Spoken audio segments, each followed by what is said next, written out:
Au début de chaque affaire, le président tire au sort les jurés titulaires ainsi que le ou les jurés supplémentaires. Comme les jurés titulaires, ces jurés supplémentaires prêtent serment. Ils assistent au débat, mais ne participent pas au délibéré. Ils se tiennent cependant à la disposition de la Cour jusqu'à l'énoncé de la décision en audience publique. Au fur et à mesure que le président cite les noms des jurés sortis de l'urne, l'accusé ou son avocat, puis l'avocat général, peuvent en récuser, c'est-à-dire refuser que certaines personnes fassent partie du jury. La défense peut en récuser 5 et le ministère public 4. En appel, la défense peut en récuser 6 et le ministère public 5. Être récusé n'est jamais un déshonneur. Au terme de la loi, la défense et le ministère public n'ont pas à donner les raisons pour lesquelles ils ont récusé un juré.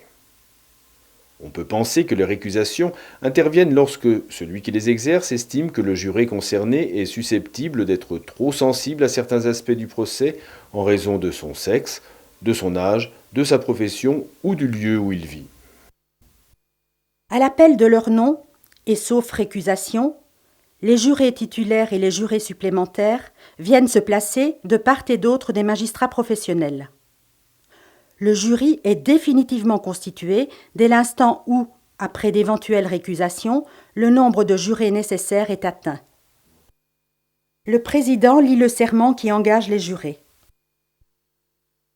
Vous jurez et promettez d'examiner avec l'attention la plus scrupuleuse les charges qui seront portées contre l'accusé, de ne trahir ni les intérêts de l'accusé, ni ceux de la société qui l'accuse, ni ceux de la victime, de ne communiquer avec personne jusqu'après votre déclaration, de n'écouter ni la haine ou la méchanceté, ni la crainte ou l'affection, de vous rappeler que l'accusé est présumé innocent et que le doute doit lui profiter, de vous décider d'après les charges et les moyens de défense, suivant votre conscience et votre intime conviction, avec l'impartialité et la fermeté qui conviennent à un homme probe et libre, et de conserver le secret des délibérations, même après la cessation de vos fonctions.